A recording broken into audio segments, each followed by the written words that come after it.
முந்தி அகது நிக்காத டெபினிஷன் பார்க்க போறோம்.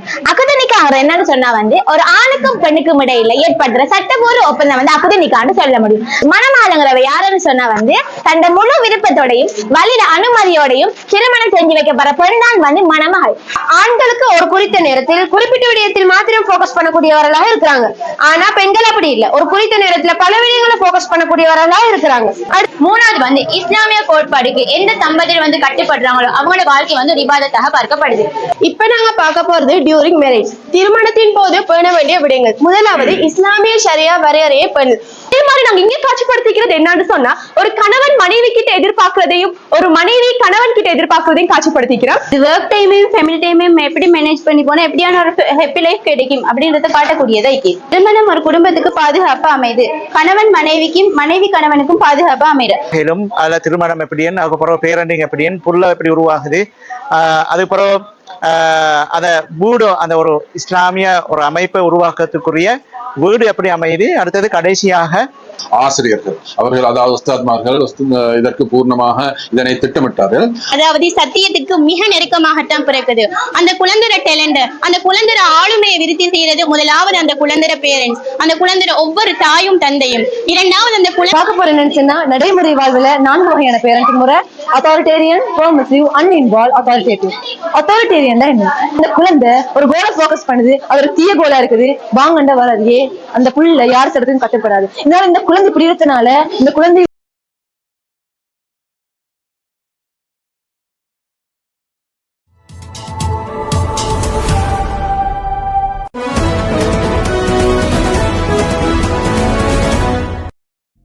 Mother is an institution. If you could produce a noble mother, you could produce a noble nation.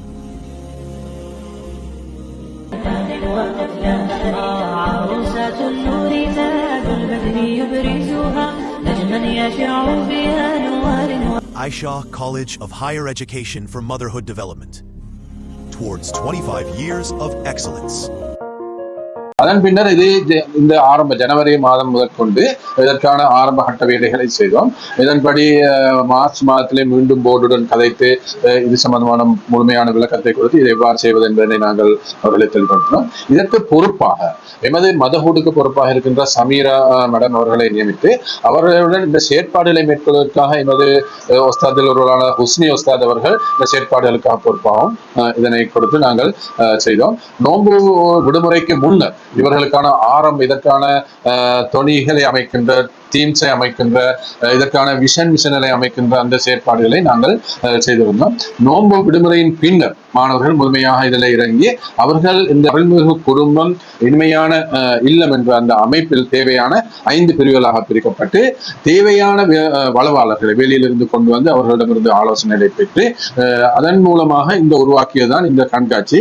அதன் மூலம் மாணவர்களுக்கு வழங்கப்பட்ட அந்த அறிவுறுத்தல்களுக்கு அமைய இந்த கண்காட்சி ஒழுங்குபடுத்தப்பட்டது. நான் நினைக்கின்றேன் கடந்த 2 மாத காலமாக முழுமையாக அவர்கள் பாடம் நடக்கின்ற அதே வேளை ஏனைய நேரங்களில் முழுமையாக அவர்கள் கண்காட்சிக்கு தேவையான வேலைகளை செய்து வருகின்றார்கள். ஆமா, உண்மையில் ஒரு நீண்ட காலமாக கிட்டத்தட்ட ஏறத்தாழ ஒரு 6 மாதங்களுக்கு மேலாக இது ஒரு திட்டமிடப்பட்டு சரிவர முறையான நேர்த்தியாக செய்யப்பட்டிருப்பதனை உங்களுடைய இந்த கருத்திலிருந்து எங்களுக்கு விளங்க கிடைக்கின்றது. அந்த வகையிலும் உங்களுடைய இந்த செயற்திட்ட இந்த டீமோட சேர்த்து இன்னும் வேறு பெற்றோர்கள் அதாவது இணை செயற்பாட்டாளர்கள் இன்னும் நிறைய பேர் இருந்தார்களா? ஏற்கனவே நான் கூறியது போன்று இந்த தலையங்கத்தை தேர்ந்தெடுப்பதிலே எமது சேர்மன் டாக்டர் ரைஸ் முஸ்தபா அவர்கள் மிகவும் சிறப்பாக எமக்கு குழுவுக்கு உதவி செய்தார்கள். அதே போன்று எமது கல்லூரியில் இருக்கின்ற ஆசிரியர்கள் அவர்கள் அதாவது உஸ்தாத்மார்கள் இதற்கு பூர்ணமாக இதனை திட்டமிட்டார்கள். அவ்வாறு திட்டமிட்டுகின்ற போது எமக்கு அவர்கள் திட்டத்தில் ஏற்படுகின்ற குறைபாடுகளை நிவர்த்தி செய்வதற்கு வெளியிலிருந்து வளவாளர்களை நாங்கள் வரவழைத்தோம். கூடுதலாக கிழக்கு மாகாணத்திலிருந்தும் அதே போன்று ஜாமியா நலிமியா, தன்சீர் அகாடமி இவ்வாறு பல்வேறு நிறுவனங்களிலே இவ்வாறு கண்காட்சிகளை மேற்கொண்ட நிறுவனங்களுடன் தொடர்பு கொண்டு அவர்கள் செய்த அந்த முயற்சிகளையும் பெற்று அதே போன்று நாட்டிலே நடைபெறுகின்ற கண்காட்சிகளை எமது உஸ்தாத்மார்கள் சென்று பார்வையிட்டு அதற்கு தேவையான அறிவுறுத்தல்களை பெற்று வந்துதான் இந்த வேலையை செய்தார்கள். அதே போன்று நான் கூற வேண்டும், இந்த செயற்பாடுகளை செய்வதிலே எமது பழைய மாணவிகள் விசேடமாக எமக்கு 800க்கும் மேற்பட்ட பழைய மாணவிகள் இருக்கின்றார்கள். அவர்கள் பூர்ண ஒத்துழைப்பு தந்தார்கள். அவர்கள் இங்கு வந்து இதற்கான உதவிகளை செய்தார்கள். கடைசியாக இந்த கடந்த 1 மாத காலத்துக்குள் பல பழைய மாணவிகள் இங்கு முழுமையாக இருந்து எம்முடன் எம்மோடு இணைந்து இந்த வேலையை செய்து தந்தார்கள். இந்த தற்போது கண்காட்சி நடைபெறும் காலத்திலும் கூட பல பழைய மாணவிகள் இங்கு வந்திருக்கின்றார்கள்.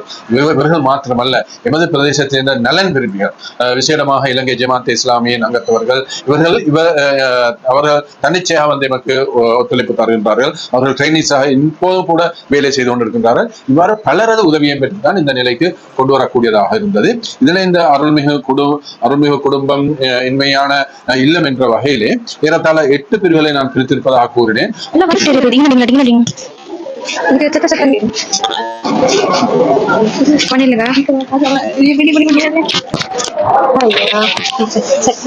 அஸ்ஸலாமு வரஹ்மத்துல்லாஹி வபரகாத்துஹு. அஹ்லன் வஸஹ்லன். இதோட 3rd யூனிட். இதுல இஸ்லாமிய ஷரியாவின் திருமண வழிமுறைகள் பற்றிய ஒரு விளக்கத்தை உங்களுக்கு பெற்றுக்கொள்ள எளிமைக்கும். ஒரு மனிதன் திருமணம் செய்யறதால அவரோட மார்க்கத்துல பாதி பூர்ணமடையுது. அந்த வகையில திருமணத்துக்கு முன்னரான காலப்பகுதி, திருமணத்தின் போது, திருமணத்துக்கு பின்னரான காலப்பகுதி 3 பாட்டா பிரிச்சு நாங்க டிஸ்பிளே பண்ணிடுறோம். இதுல திருமணத்தின் நோக்கங்கள், திருமணத்தின் நன்மைகள், திருமணத்தின் நடைமுறைகள், இப்படியான விடயங்கள் பற்றி ஒரு தெளிவு நீங்க பெற்றுக்கொள்றதுக்காக திருமணம் என்னட்டுக்கு அன்பாக வரவேற்கிறோம். நம்ம பார்க்க போற விஷயம் என்னன்னா, திருமணத்துக்கு முன்னாடி கவனம் செலுத்த வேண்டிய விஷயங்கள். அதாவது திருமணங்கள் எல்லாருக்கும் தெரியும், ஒரு சந்தோஷமான விஷயம் இல்லையா? அதே வகையில ஒரு ஆணும் பெண்ணும் இணைகின்ற ஒரு உணர்வுபூர்வமான விஷயம் தான் இந்த திருமணம்ன்றது. அந்த திருமணத்துல நுழைவாயில் ஒரு தகுந்த துணையை தெரிவு செய்யறது. அந்த தகுந்த துணையை தெரிவு செய்யும் போது ஒரு ஆணாய்தலும் சரி, ஒரு பெண்ணாய்தலும் சரி, 2 பேருக்கும் சேம் விஷயம் தான் வந்து இதுல வருது. செல்வம், குடும்ப பெருமை, அழகு, மார்க்கம், இந்த 4 விஷயங்களும் வந்து அடிப்படையானதா இருந்தாலும் கூட மார்க்கத்தை நீங்க முன்னிறுத்தினீங்கன்னா உங்க வாழ்க்கையை சிறப்பானதாகவும் பரக்கத் புரிஞ்சதாகவும் அமையும். அப்படி இல்லாம செல்வத்தையோ இல்ல குடும்ப பெருமை அழகையோ நீங்க முன்னிறுத்தினீங்கன்னா உங்களோட வாழ்க்கை பயணத்திலே குழப்பங்கள், கஷ்டங்கள் ஏற்படலாம். இது பற்றிய தெளிவுத்த நபி ஸல்லல்லாஹு அலைஹி வஸல்லம் இந்த ஹதீஸ் மூலம் விளக்கிக்கிறாங்க.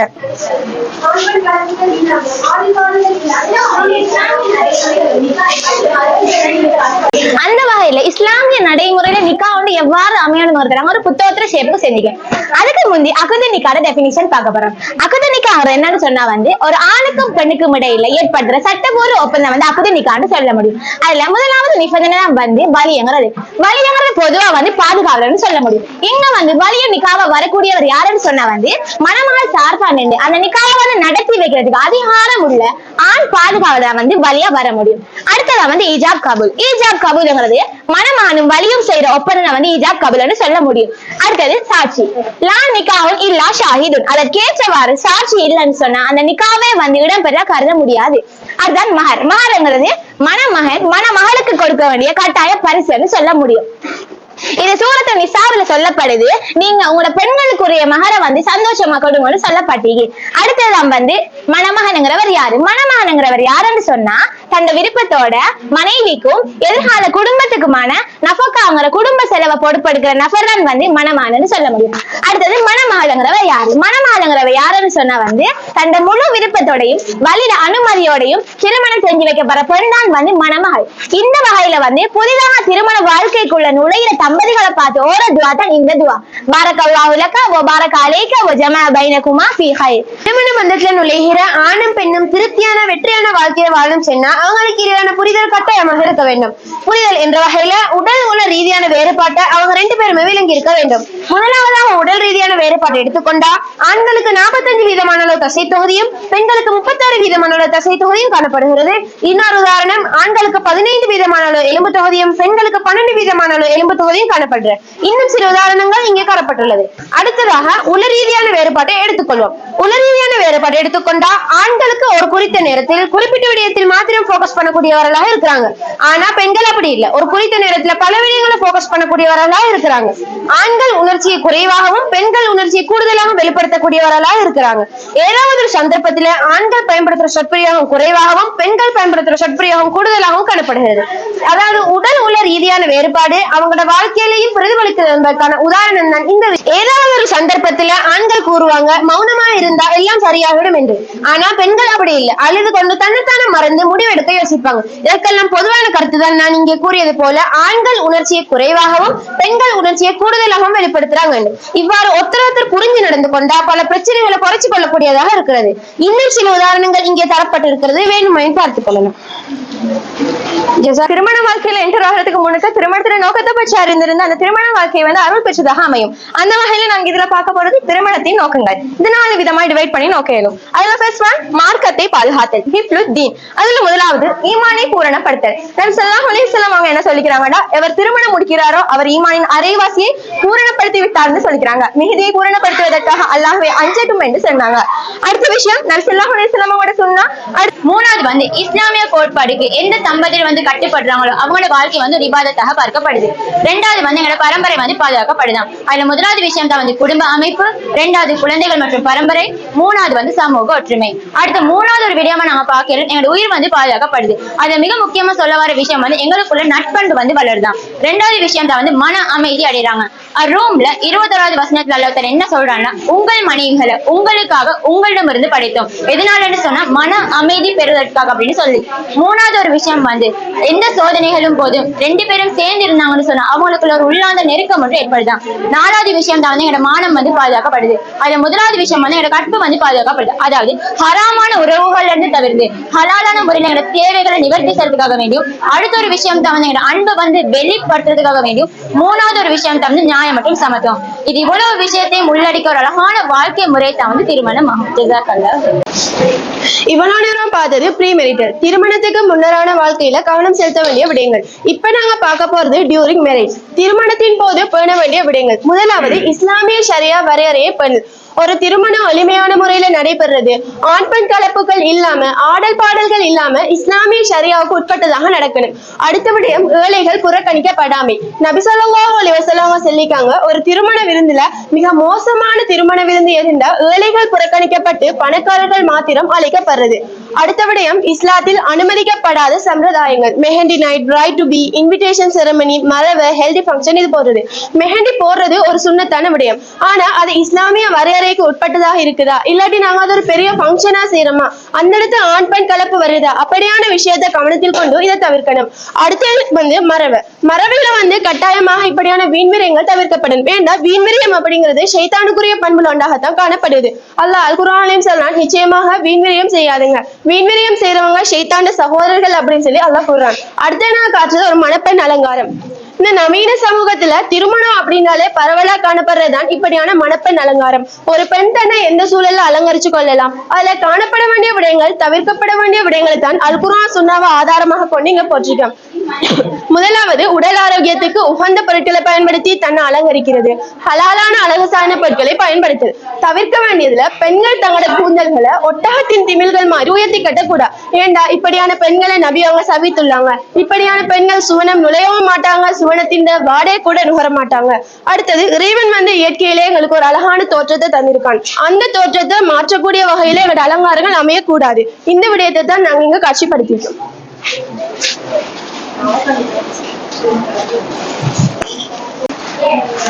இவ்வளவு நேரம் நாங்க பார்த்தது வந்து டியூரிங் மேரேஜ், திருமணத்தின் போது.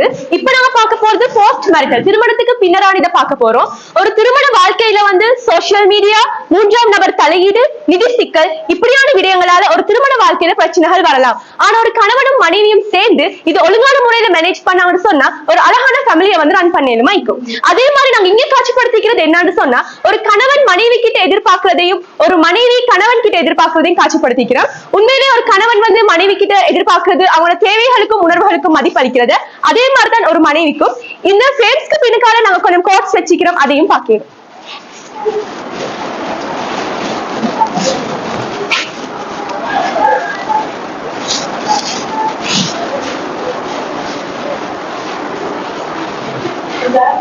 அதே மாதிரி ஒரு திருமண வாழ்க்கையில வந்து கணவனும் மனைவியும் சேர்ந்திருக்கிற நேரம் அங்க ஒரு ஆரோக்கியமான திருமண உறவு கட்டியெழுப்பப்படும்.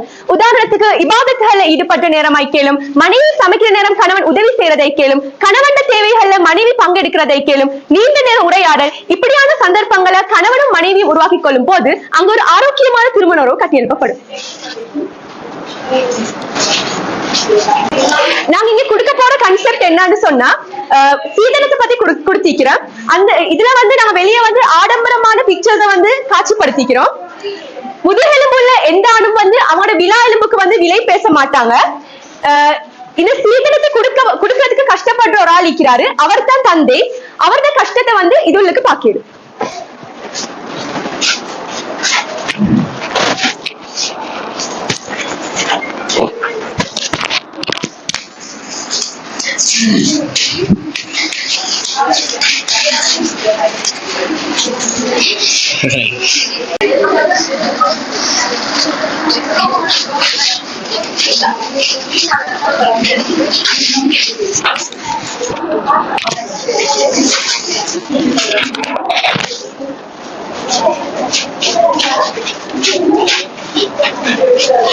கணவன் மனைவியோட மனைவி கணவனோட பகிர்ந்து கொள்ள வேண்டிய விஷயங்கள்.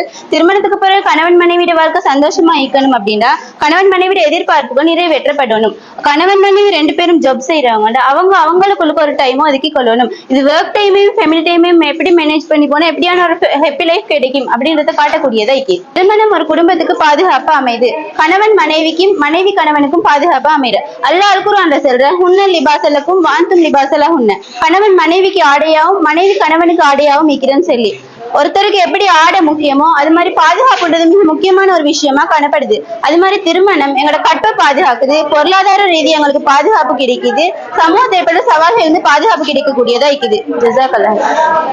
இது வந்து திருமணம் முடிக்காதவர்களுக்கான ஒரு வழிகாட்டல் வீடியோ ஒன்று இதுல பிளே ஆகும். அதை வந்து விரும்பினாக்கள் பார்த்துக்கொள்ளுங்க.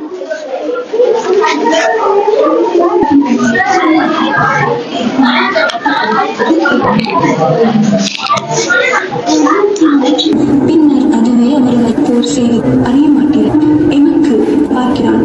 அதனை உடைய அத்தாட்சிகளில் உள்ள நீங்கள் அறிந்து கொள்ள வேண்டிய திருமணம் என்பது கட்டாயமான நிலை அல்ல. ஆனால் அது ஒரு அழகான சமூகம்.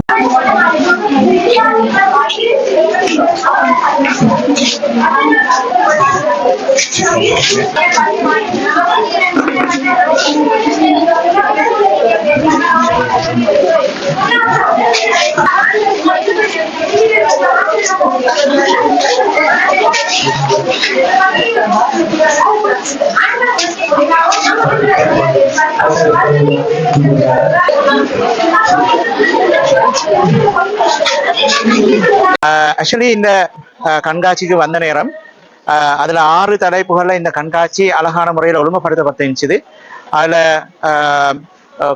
ஒரு குடும்பம் எப்படி உருவாகிலும், அதுல திருமணம் எப்படின்னு, அதுக்கப்புறம் பேரண்டிங் எப்படின்னு, புல்ல எப்படி உருவாகுது, அதுக்கப்புறம் அந்த வீடு அந்த ஒரு இஸ்லாமிய ஒரு அமைப்பை உருவாக்கத்துக்குரிய வீடு எப்படி அமையுது, அடுத்தது கடைசியாக இந்த ஒரு ஃபேமிலி ஸ்ட்ரக்சர் அண்ட் ஃபேமிலி வந்து ஃபேஸ் பண்ற சேலஞ்சஸ் என்ன சம்பந்தமாக ஒரு நல்ல ஒரு கண்காட்சியாக இருந்தது. ஆக்சுவலி இன்றைக்கு உலகத்துல ஃபேமிலி ஸ்ட்ரக்சர் ஒரு பெரிய ஒரு சேலஞ்சை எதிர்நோக்கிற இந்த காலத்துல இது ஒரு முக்கியமான ஒரு தலைப்பாக எடுத்து இந்த எக்ஸிபிஷனை செஞ்சதுக்காக முதலாவது ஆயிஷா சித்திகா நிறுவனத்தின் அனைத்து உறுப்பினர்களுக்கும் அனைத்து சகோதரருக்கும் மனமார்ந்த நன்றி நான் தெரிவித்துக் கொள்வேன். அஸ்ஸலாமு அலைக்கும் வரஹ்மத்துல்லாஹி வபரகாத்துஹு. இது யூனிட் ஃபார் பேரண்டிங். பேரண்ட்ஸ் வந்து குழந்தைகளோட முதல் ஆசான்கள். குழந்தைகளோட வளர்ச்சிக்கான அடித்தளத்தை வந்து பேரண்ட்ஸ் தான் கட்டி எழுப்புறாங்க. குழந்தைகளை வந்து நல்ல வழியில வழி நடத்துறது, அவங்களுக்கு தேவையான ஒழுக்க விஷயங்களை கற்றுக் கொடுக்கிறது, அவங்களுக்கு சரியான கல்வியை வழங்குறது பேரண்ட்ஸ் முக்கிய கடமை. அந்த வகையில பேரண்டிங்கை பற்றி ஒரு விளக்கத்தை பெற்றுக் கொள்வதற்கு உங்களை வரவேற்கின்ற மகளின் சஹலன் உமர் ஹபன்பிக்கும். அஸ்ஸலாமு அலைக்கும் வரஹ்மத்துல்லாஹி வபரகாத்துஹு. எங்கட யூனிட்ல ஃபர்ஸ்ட் ஆப்ஜெக்டிவ் இந்த குர்ஆன் வர்ஸ் தான். அல்லாஹ் தஆலா எல்லாத்துக்குமான ஒரு வழிகாட்டலா குர்ஆனை வச்சிருக்கிற அதே நேரம் பேரண்டிங் சம்பந்தமாகவும் நிறைய இடத்துல குர்ஆன் பேசுது. அந்த அடிப்படையில சூரா கஹஃப்ல அல்லாஹ் தஆலா சொல்றான், அல் மாலு வல் பனூன ஜீனத்துல் ஹயாத்தி துன்யா. இந்த உலக வாழ்க்கைக்குரிய அலங்காரம் தான் பிள்ளைகளும் செல்வமும் அப்படின்னு சொல்றார். அல்லாஹ் தஆலா குர்ஆன்ல 4 விதமாக குழந்தைகளை அடையாளப்படுத்துற அலங்காரம், சோதனை, பெருமிதம், அருள் அப்படின்னு சொல்லி 4 விதமாக அடையாளப்படுத்துறார். அல்லாஹ் உண்மையான வெற்றியாக குர்ஆன்ல சொல்றது ஹு அன்ஃபுஸகும் வஅஹ்லீக்கும் நாரா. நீங்க உங்களையும் உங்களோட குடும்பத்தினரையும் நரக நெருப்பில இருந்து பாதுகாத்துக்கோங்க அப்படின்னு சொல்ற. இன்ஷா அல்லாஹ் நீங்களும் உங்களோட பிள்ளைகளை இஸ்லாம் சொல்லி தந்திக்கிற வழிமுறைகளுக்கு அமைவாக வளர்த்து பிள்ளைகள் மூலம் கண்குளிர்ச்சி அடைந்து அல்லாஹ்வோட நான் நெருக்கத்தை அதிகப்படுத்துற ஒரு சாதனமாக மாற்றி நாளை மறுமையில பிள்ளைகள் மூலம் சுவனம் செல்லக்கூடிய பேரண்ட்ஸா மாறும். அல்லாஹ் தஆலா இந்த உலகத்துல ஒரு குழந்தையை அனுப்பும் போது அந்த குழந்தையை பொறுப்பேற்று சரியாக வழிகாட்டுவதற்கு நிறைய கைகள் காத்துட்டு இருக்கிற. அந்த கைகள்ல எந்த கை வந்து அக்குழந்தையை பொறுப்பேற்கின்றதோ அந்த கையிடம் அக்குழந்தையை சரியாக வழிகாட்டும் பொறுப்பு அமைகிற. நபியமோட ஹதீஸ் ஒன்று எப்படின்னு சொன்னா, குல்லு மௌலூதீன் யூலது அலல் ஃபித்ரா. ஒவ்வொரு குழந்தையும் பிறக்கும் போது இயல்பு நிலையில தான் பிறக்குது. அதாவது சத்தியத்துக்கு மிக நெருக்கமாகத்தான் பிறக்குது.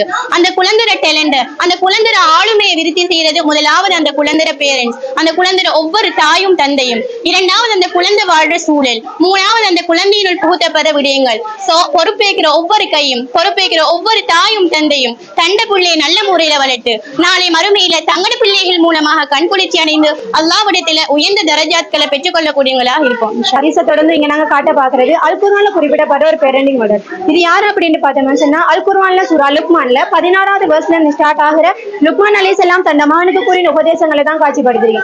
அந்த நிலையில இந்த ஒரு நிலை எடுத்துக்கொண்டோம்னா ஒரு தந்தைக்கும் தன் பிள்ளைகளுக்கும் இடையில இருக்கிற ஒரு ஆத்மார்த்தமான ஒரு வெளிக்காட்டப்படுகிறது. அதாவது ஒரு தந்தை வெறும் வழங்குனராக, அதாவது உணவு உடை பொருளாதார தேவைகளை பூர்த்தி செய்யற ஒரு நபராக இல்லாம தன் பிள்ளைகள உணர்வுகளையும் புரிஞ்சு அதுக்கு மதிப்பளிக்கக்கூடிய ஒருத்தராகவும் இருக்கணும். ஒரு பெற்றோர் எடுத்துக்கொண்டோம்னா அந்த பெற்றோருக்கு தங்களோட பிள்ளைகள்ல சில பொறுப்புகளுக்கு, அதாவது ஒரு தாய்க்கும் தந்தைக்கும் ஒன்று புள்ளட அறிவை விருத்தி செய்யறது, புள்ளட ஆளுமைகளை விருத்தி செய்யறது, அடுத்தது ஆன்மீகத்தை வலுப்படுத்துறது. இந்த ஒவ்வொரு விடயத்திலையும் ஒவ்வொரு உமாவும் பாப்பாவும் தங்களோட பிள்ளைகள்ல பொறுப்பு செல்லக்கூடியவங்களா இருக்கணும்.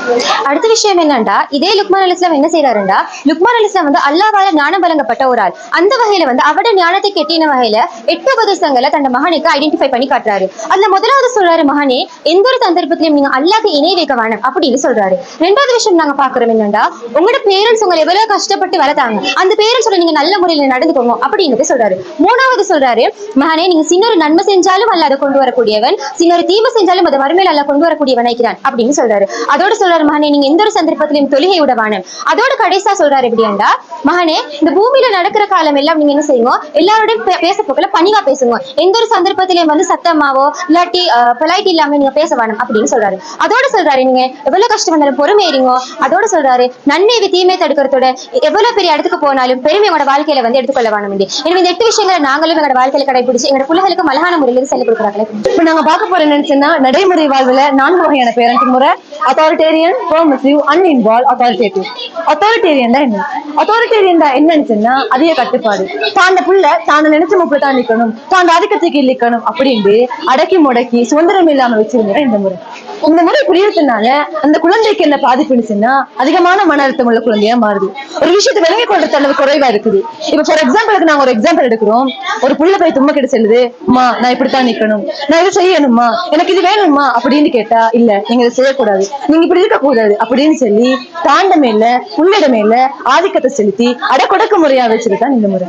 இந்த முறையில புரியறதுனால அந்த குழந்தைக்கு என்ன நடக்கும்னு சொன்னால், அந்த குழந்தை ஒரு பய உணர்வு உள்ள குழந்தையா மாறுது, ஒரு தைரியம் இல்லாத குழந்தையா மாறுது, ஒரு சமூகத்துக்கு முன் போறதுக்கு பயமா இருக்குது. இதனால இந்த குழந்தை தன்னம்பிக்கை இருந்து ஒரு விஷயத்த உமா பக்கம் மறந்து செய்வோம், திருட்டுத்தனமாக செய்வோம் அப்படின்ற ஒரு கெட்டத்தனம் உள்ள குழந்தையா இந்த குழந்தை மாறுது. அடுத்து நாங்க பார்க்க போறது பெர்மிசிவ். இந்த முறை எப்படின்னு சொன்னா அதிக அன்பு, எல்லாமே சின்ன வயசுல இருந்து செல்லம் கொடுத்து வளர்த்து, இதை செய்யுங்க அதை செய்யுங்க, ஓகே எல்லாமே உங்களோட இஷ்டம் அப்படின்னு சொல்லி வளர்த்துறது இந்த முறை. ஃபார் எக்ஸாம்பிள் நடைமுறை வாழ்வில் எடுத்துக்கொண்டா ஒரு புள்ள ஒரு விஷயத்த கேட்குது, ஏன் கேட்குதுன்னு கூட கேட்காது, அப்படி கேட்காம இந்தாங்க இதோட விருப்பம் அப்படின்னு சொல்லி வளர்த்ததுனால அந்த குழந்தை இப்படி வருது. இப்ப காலத்துல எடுத்துக்கொண்டா குழந்தைகள் தான் என்ன செய்யறாங்க, போன கொடுக்குறாங்க, கூலாங்க இந்தாங்க சூடாகணும்னு சொல்லி போன கொடுக்குறாங்க. இதனால இந்த குழந்தை என்ன நடக்குதுன்னா ஒரு பிடிவாதக்கார குழந்தையா மாறுது, ஒரு கோபக்கார குழந்தையா மாறுது.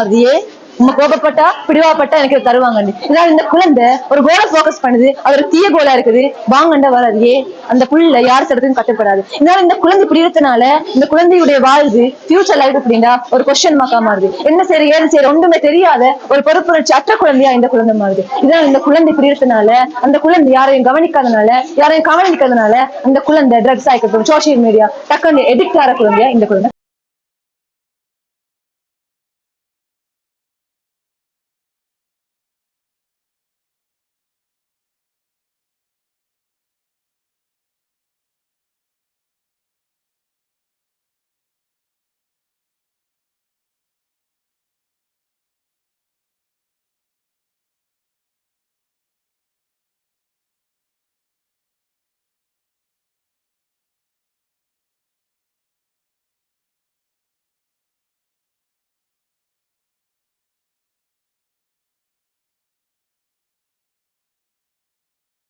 What has been done is unique. I have an opportunity of traveling a lot of countries, seeing a lot of schools. MashaAllah, this is very, very unique. And I've been told that the late Maulvi Ibrahim laid the foundation of this institute. And 25 years ago, or well before, he had that vision of having comprehensive education, Dunyani and the Dini one. Not only that, he also realized that how important it was to educate our daughters because they are the future mothers. And if our mothers can be educated, they will make a change in the community. Alhamdulillah.